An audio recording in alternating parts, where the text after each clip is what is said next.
चलिए फिर एक और बार आप सभी का स्वागत है। तो आज से जो हम आपके साथ स्टार्ट करेंगे वो हम बात करेंगे किसमें, मैक्रो इकोनॉमिक्स पर, क्लास 12 तो किसके लिए, सीबीएसई के बच्चों के लिए। ठीक है। और हम जिस बुक से हम पढ़ने स्टार्ट करने वाले हैं वो वीके पब्लिकेशन की बुक है, introductory macroeconomics, T R Jain and VK Ohri sir के द्वारा लिखी गई बुक है। ठीक है। इसका हम चैप्टर नंबर सेकंड देखते हैं। तो चैप्टर नंबर सेकंड का नाम देखना है यार। तो चैप्टर नंबर सेकंड का नाम क्या है? Some basic concepts of macro economics. ध्यान से समझना, क्या माइक्रो है? नहीं भैया नहीं, माइक्रो नहीं है। क्या है? मैक्रो इकोनॉमिक्स है। माइक्रो इकोनॉमिक्स तो आप क्लास 11th में पढ़ चुके हैं। अब हम स्टार्ट करेंगे आप सभी के साथ क्या, मैक्रो इकोनॉमिक्स। तो चैप्टर नंबर सेकंड लिख लो अपनी नोटबुक में, और नाम क्या है? Some basic concepts of macro economics. ठीक है। इस पूरे चैप्टर पर हमें क्या क्या चीजें पढ़नी है उस पर हम देख लेते हैं। सबसे पहले हम बात करेंगे भैया क्लासिफिकेशन ऑफ गुड्स पर, जहां पर हम फाइनल गुड्स को समझेंगे और इंटरमीडिएट गुड्स को समझेंगे। उसी के साथ साथ हम बात करेंगे काय पर, consumption goods and capital goods पर। बुक अपने सामने रख लेना, नहीं तो यहाँ पर ध्यान दो। ठीक है। उसके बाद हम देखेंगे concepts and components of consumption expenditure. उसके बाद हम बात करेंगे concepts and components of investment में। उसके बाद हम चर्चा करेंगे स्टॉक्स एंड फ्लोज पर। फिर हम देखेंगे fourth sector of the economy. उसके बाद हम देखेंगे इंटरसेक्टोरल फ्लोज, जहां पर हम समझेंगे रियल फ्लोज को और मनी फ्लोज को। ठीक है। और जो फिर जब हम चैप्टर करेंगे एंड, तो वहां पर हम लास्ट बात करेंगे काय पर, सर्कुलर फ्लो ऑफ इनकम पर। यहाँ तक कोई दिक्कत तो नहीं है? चलिए, तो चैप्टर नंबर सेकंड था। चैप्टर नंबर सेकंड का नाम क्या है? Some basic concepts of macro economics.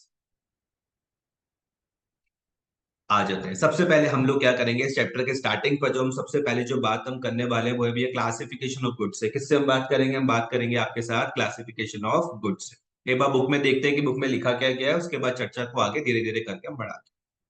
तो बुक में लिखा हुआ है भैया क्लासिफिकेशन ऑफ गुड्स। लिखा हुआ countless number of goods are produced and consumed in the economy. Economy के बारे में बात करी गई है। इंडिया की इकोनॉमी के बारे में हम बात को चर्चा से आगे बढ़ाते हैं। ठीक है। हमने कहा कि हमारी जो इकोनॉमी है वहां पे काउंटलेस नंबर ऑफ गुड्स का क्या होता है भैया, प्रोडक्शन होता है, और क्या होता है, कंजम्पशन होता है। अलग अलग गुड्स का क्या होता है, प्रोडक्शन होता है, और क्या होता है भैया, कंजम्पशन होता है किसी भी एक इकोनॉमी पर। इतनी बात समझ में आ रही? जैसे कि वो लोग लिख रहे हैं कि these are like the shoes and shirts for the school children. School के बच्चों के लिए आप अगर देख लो, इमेजिन कर पा रहे हो, तो आप देख सकते हो कि क्या भैया शूज का प्रोडक्शन होता होगा? आंसर है यस। क्या शर्ट्स का प्रोडक्शन होता होगा? आंसर है बिल्कुल भैया होता है। और प्रोडक्शन के साथ ये कंजम्पशन भी होता है, बिल्कुल उनका कंजम्पशन भी होता है। सेम इसी तरीके से भैया मशीन्स एंड टूल्स का भी प्रोडक्शन होता है, और साथ में उनका क्या होता है, कंजम्पशन भी होता है। कहां पर? फार्म्स पर एंड फॉर्म्स पर। सेम इसी तरीके से गन्स एंड एमुनेशन का भी प्रोडक्शन और कंजम्पशन होता है। किसके लिए? For the defence forces, ships and airplanes for tourist and so on. तो इस तरीके के बहुत सारे हमारी इकोनॉमी पर गुड्स का क्या होता है, प्रोडक्शन होता है, साथ में क्या होता है, कंजम्पशन होता है। दो वर्ड इंपॉर्टेंट, ध्यान से समझना। एक तरफ का कौन भैया, प्रोड्यूसर, दूसरी तरफ कौन, कंज्यूमर। क्या बोला मैंने? दो, एक तरफ कौन, प्रोड्यूसर, दूसरी तरफ कौन, कंज्यूमर। ठीक है। आगे बढ़ते हैं। आपकी बुक में देखो एक चार्ट दिया हुआ है, and use classification of goods दे रखा है। ठीक है। मैं थोड़ा सा छोटा हो जाता हूँ, ये लो। ठीक है। And use classification of goods यहाँ पर दिया हुआ है। जहां पर देखो एक तरफ क्या दिख रहे हैं भैया, फाइनल गुड्स दिख रहे हैं, और दूसरी तरफ कौन है, इंटरमीडिएट गुड्स है। एक तरफ कौन है भैया, फाइनल गुड्स है, दूसरी तरफ कौन है, इंटरमीडिएट गुड्स है। ध्यान रखना, फाइनल गुड्स में फिर दो टाइप के गुड्स आपको यहाँ पर दिए हुए हैं। एक है भैया कंज्यूमर गुड्स, और दूसरा कौन सा है, कैपिटल गुड्स। क्या मैं जल्दी जल्दी तो नहीं बोल रहा हूँ? बुक में ध्यान देते हुए चलते रहना। ठीक है। अच्छा, क्लासिफिकेशन किस बेसिस पर है, तो आप इसको हाईलाइट कर लेना, एंड यूज के बेसिस पर है। किस यूज पर है क्लासिफिकेशन? जो क्लासिफिकेशन हो रखी है गुड्स की, वो किस बेसिस पर है? तो आप बोलोगे भैया एंड यूज के बेसिस पर क्या हो रखी है, क्लासिफिकेशन हो रखी है। कितने टाइप के हैं? तो हमने बोला या तो भैया फाइनल गुड्स होंगे, या फिर क्या होंगे, इंटरमीडिएट गुड्स होंगे। सब पे हमें धीरे धीरे आराम से चर्चा करनी है। ठीक है। या तो क्या होंगे, फाइनल गुड्स होंगे, या फिर क्या होंगे, इंटरमीडिएट गुड्स होंगे। ठीक है। एक बार देखो क्या लिखा हुआ है। इंटरमीडिएट गुड्स के ब्रैकेट में लिखा हुआ है used by producers, used as raw material, example clothes purchased by a tailor, used for a resale, example a machinery purchase by a dealer for resale. सबको ध्यान से देखते हुए चलेंगे। स्टार्ट करते हैं फाइनल गुड के साथ। ठीक है। देखो अब मेरा सारा का सारा फोकस कहां पर रहेगा, फाइनल गुड पर। कहां पर रहेगा, फाइनल गुड्स पर। ध्यान कहां पे दोगे भाई? इधर उधर ध्यान मत दो, फाइनल गुड्स पर ध्यान दो। कहां पर ध्यान दोगे? फाइनल गुड्स पर आप ध्यान देने वाले हो। ठीक है। तो फाइनल गुड्स की जरा ब्रैकेट में देखो क्या लिखा हुआ है, used by consumer. Final goods में दो तरीके के गुड्स होंगे, कुछ गुड्स जो कंज्यूमर इस्तेमाल करेंगे, कुछ गुड्स जो प्रोड्यूसर इस्तेमाल करेंगे। समझ में आया? फाइनल गुड्स में हम दो तरीके के गुड्स के बारे में चर्चा करेंगे। मैंने क्या बोला, फाइनल गुड्स में हम दो तरीके के गुड्स के बारे में चर्चा करेंगे। कुछ गुड्स ऐसे हैं जिनको इस्तेमाल कौन करेंगे, जिनको इस्तेमाल किया जाएगा किसके द्वारा, कंज्यूमर के द्वारा, और कुछ गुड्स ऐसे हैं जिनको इस्तेमाल किया जाएगा प्रोड्यूसर के द्वारा। इतनी बात समझ में आ रही?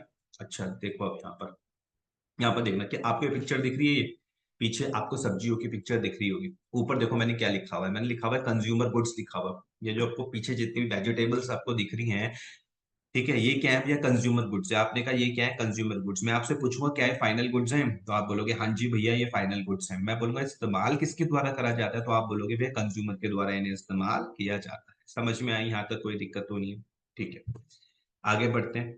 सेम इसी तरीके से हम यहाँ पर देखो तो पीछे जो इमेज है वहां पर आपको दिख रहे होंगे क्लोथ्स, दिख रहे हैं, क्लोथ्स आपको दिख रहे हैं। फिर मैं कहूंगा कि जो क्लोथ्स है क्या वो भैया फाइनल गुड्स हैं? बिल्कुल।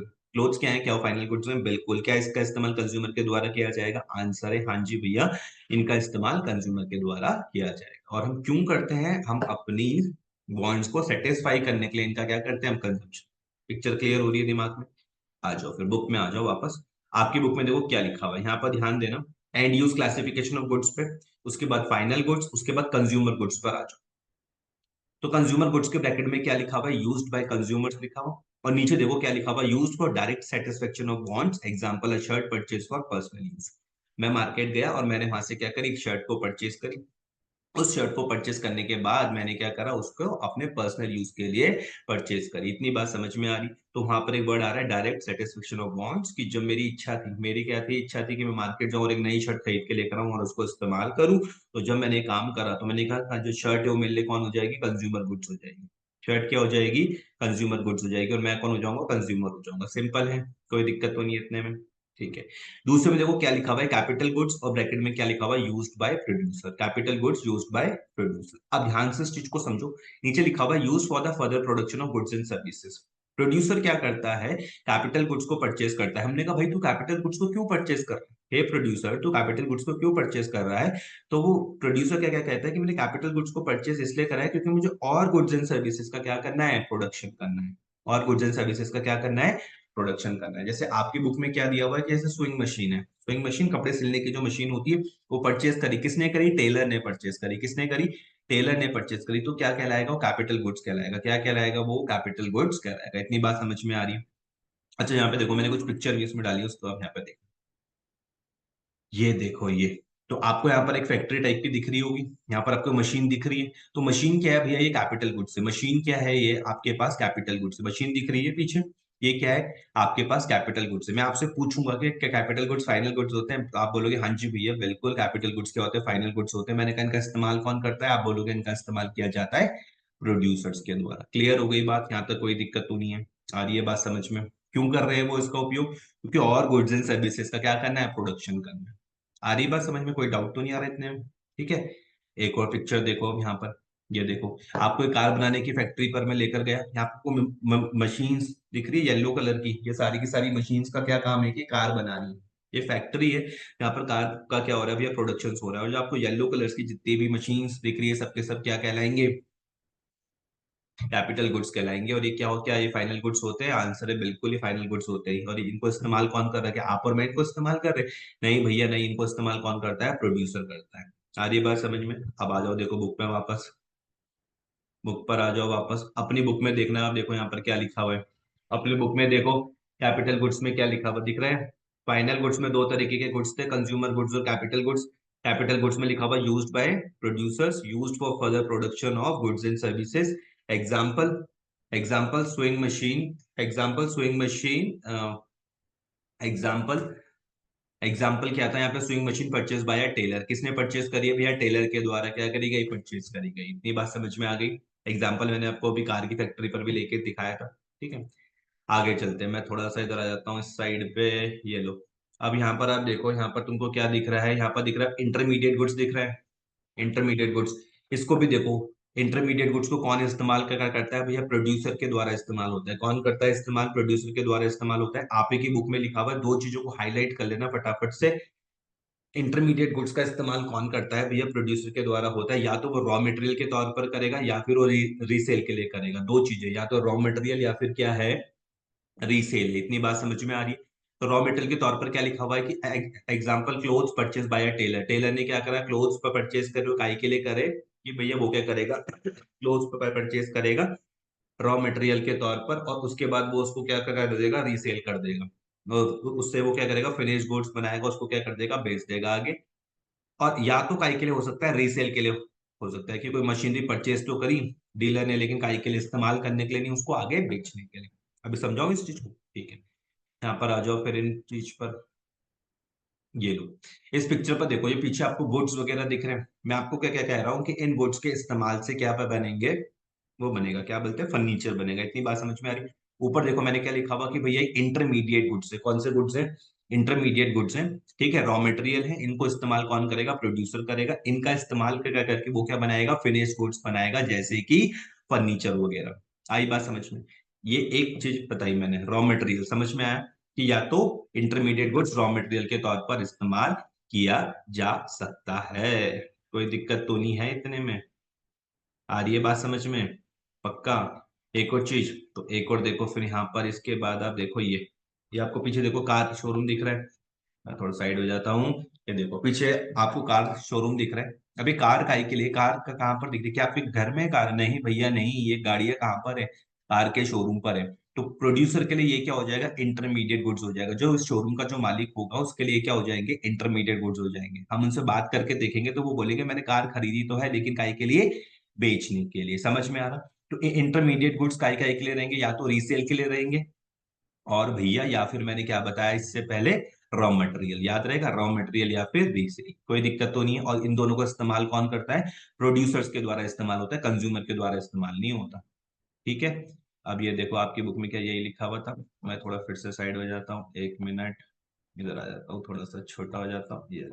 अब यहाँ पर देखो, फोकस करना इंटरमीडिएट गुड्स पर, लिखा हुआ यूज्ड बाय प्रोड्यूसर, ये समझ में आ रहा। पहला, यूज्ड एज रॉ मटेरियल, या तो वो रॉ मटेरियल के तौर पर उसको इस्तेमाल कर सकते हैं। एग्जांपल के तौर पर मैं बोलूंगा कि क्लोथ्स परचेज करा किसने, टेलर ने। या फिर वो यूज कर सकते हैं काय के लिए भैया, रीसेल के लिए। एग्जांपल मैंने कहा, मशीन परचेज करी किसने, डीलर ने, और काय के लिए, रीसेल के लिए। जैसे मैंने अभी कार वाला दिया था एग्जाम्पल, और रॉ मटेरियल में मैंने वुड वाला दिया था आपको एग्जाम्पल। इतनी बात समझ में आई, यहाँ तो कोई दिक्कत तो नहीं है।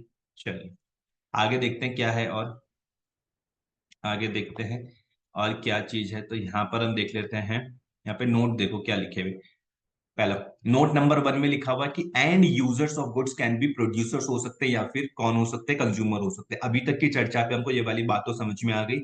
एंड यूजर्स कौन कौन हो सकते हैं, आप बोलोगे भैया एंड यूजर्स या तो कौन हो सकते हैं, या तो होंगे भैया प्रोड्यूसर, और या फिर कौन हो सकते हैं, कंज्यूमर हो सकते हैं, और कोई नहीं होगा। या तो एंड यूजर्स कौन होंगे, या तो प्रोड्यूसर होंगे, या फिर कौन होंगे, कंज्यूमर होंगे। समझ में आया, जैसे ध्यान से इस चीज को समझो, लिखा हुआ swing machine when used by a house hold. अगर जो आपके घर में जो सिलाई की जो मशीन है, जो आपके घर पे आप इस्तेमाल कर रहे हो, ठीक है, उसको हम लोग क्या बोलेंगे, एज अ कंज्यूमर गुड्स। उसको हम क्या ट्रीट करेंगे, कंज्यूमर गुड्स ट्रीट करेंगे। और जो सिलाई मशीन एक टेलर इस्तेमाल कर रहे हैं, उसको हम लोग क्या बोलेंगे, प्रोड्यूसर गुड्स बोलेंगे। समझ में आया। तो बेसिकली हमको ये चेक करना है कि उस गुड्स का इस्तेमाल कौन कर रहा है, क्या उसका गुड्स का इस्तेमाल कंज्यूमर कर रहा है, या फिर कौन कर रहा है, प्रोड्यूसर कर रहा है। एक पॉइंट ये समझ में आया। दूसरा पॉइंट है, जो ड्यूरेबल कैपिटल गुड्स होते हैं, ध्यान से समझना। ड्यूरेबल कैपिटल गुड्स वो गुड्स होते हैं जिनको बार बार इस्तेमाल कर सकते हैं। ड्यूरेबल कैपिटल गुड्स कौन से होंगे, जिनको हम बार बार इस्तेमाल कर सकते हैं। तो लिखा हुआ durable capital goods purchase by government, जो किसने करा, गवर्नमेंट ने परचेज करा। किस लिए करा, फॉर डिफेंस सर्विस। लास्ट में देखो, लास्ट में बिल्कुल एंड में ध्यान दो, सेकंड वाला पॉइंट समझा रहा हूं मैं। Durable capital goods purchase by government for defence services are treated as intermediate goods. बोल रहे हैं जो ड्यूरेबल कैपिटल गुड्स हैं, जो परचेज कौन कर रहा है, गवर्नमेंट परचेज कर रही है। काय के लिए परचेज कर रही है भैया, डिफेंस सर्विसेज के लिए परचेज कर रही है। उसको हम क्या मानेंगे, इंटरमीडिएट गुड्स मानेंगे। समझ में आया, कैसे ट्रीट करोगे, इंटरमीडिएट गुड्स के तौर पर उसको हम लोग क्या करेंगे, ट्रीट करेंगे। अभी सिर्फ हमने थोड़ा थोड़ा चीजों को समझा, आगे हमें हर एक चीज को बहुत डिटेल में समझना है। फाइनल गुड्स को बहुत डिटेल में बात करेंगे, कंज्यूमर गुड्स पर करेंगे, कैपिटल गुड्स पर करेंगे, इंटरमीडिएट गुड्स पर करेंगे। हर एक गुड्स पर आने वाली क्लास में डिटेल में चर्चा होने वाली है। उम्मीद करता हूँ कि इतनी चीजें आपको अच्छी ढंग से समझ में आई होंगी। अब आपसे मिलते हैं हम नेक्स्ट क्लास में, तब तक टाटा बाय बाय। और इस चैप्टर के नोट्स अच्छे ढंग से बना लेना। कुछ अगर चीज ना समझ में आए तो फिर मुझसे नेक्स्ट क्लास में पूछ लेना, ठीक है। तो आपको मिलते हैं फिर नेक्स्ट क्लास में। धन्यवाद।